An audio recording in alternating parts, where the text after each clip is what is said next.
What's up mga ladies and mga gentlemen? So nandito ang inyong man behind the lens and guess what?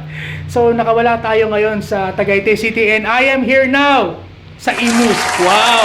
Imus! First time nating nakapag-vlog sa labas ng Tagaytay and I am here now in 8 Cups Cafe Lounge or tinatawag din ito na 8 Cups Gaming Lounge Cafe. Tama ba? Tama. Okay.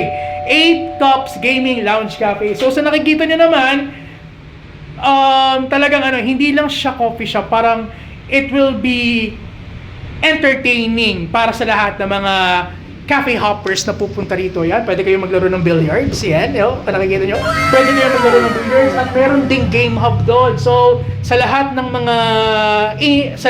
mga otaku, gamers, anime lovers, etc., pwede rin kayong maglaro ng games dito. Take note, PS5 pa siya.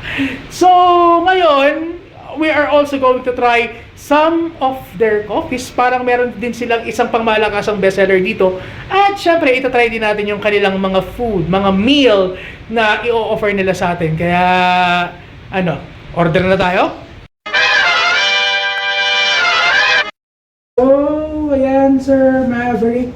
Yes po. I'll be ordering your iconic Nutella. Nutella latte po. Yeah, 16 Nutella. ounce na po siya.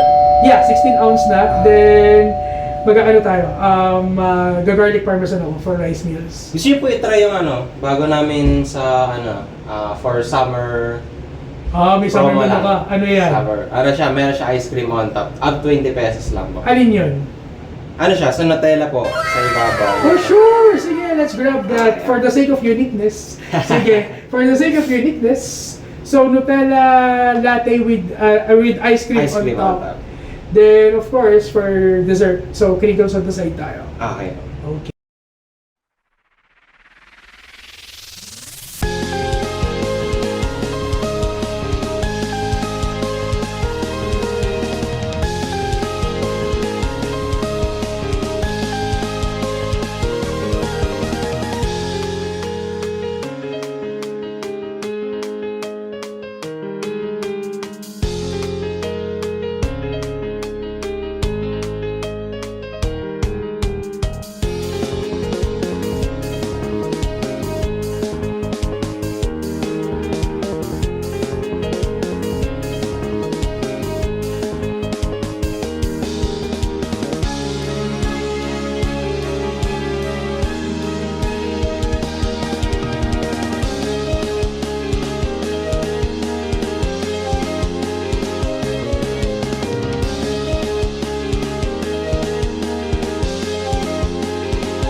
Okay, so mga ladies, mga gentlemen, so tapos na tayong mag-food trip dito sa 8 Cups Coffee Lounge.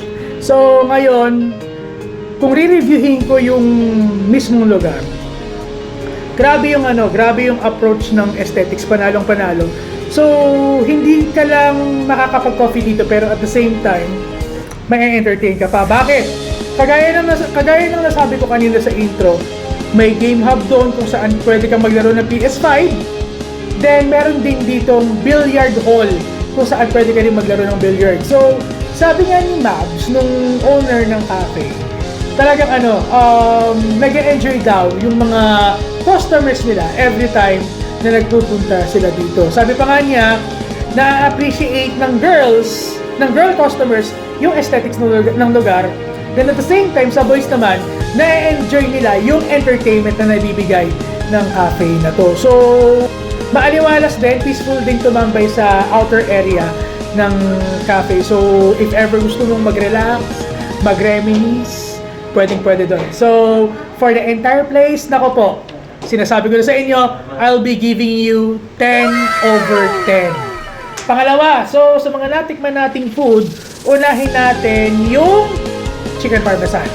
So, chicken parmesan, may kick ng medyo may konting kick ng alat. Pero, so far, considered siya as, a well-guaranteed food. Halimbawa, kung gusto mong mag-lunch, kung gusto mong dito na rin mag-dinner, yung parmesan talaga, parang suited siya talaga on those times na gusto mong mag-meal, more particularly lunch or dinner. So, sa garlic chicken parmesan nila, so I'll be giving it 8.5/10. Pangalawa, yung crinkles. So, sa crinkles, ang comment ko lang dito, yung tamis, medyo nag-overpower. So, talagang you will be requiring yourself to drink water after a few bites. So, sa crinkles nila, magbibigay naman ako ng 7. Lastly, yung kanilang iconic na Nutella latte. And take note dahil summer, nilagyan nila ito ng ice cream on top. So, sa Nutella, yun yung part ng menu na hindi ako nabigo. Sakto yung tamis, masarap. Doon yung kick ng espresso, pero yung flavor at essence ng Nutella, hindi nawawala doon. So, pagdating sa Nutella latte nila with ice cream, so magbibigay tayo ng 9/10.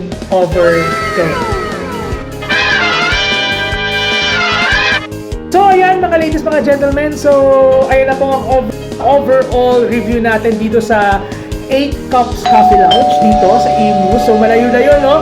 So, matatagpuan sila sa Malagasang dito sa Imus, Cavite.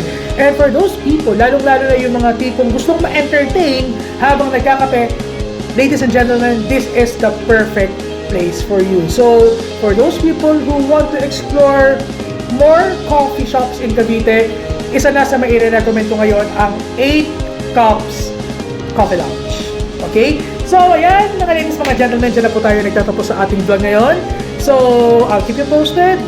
Update lang tayo. So, check on my socials for more updates. So, dito na po nagtatapos. Adios mga kapatid, and see you on the next vlog.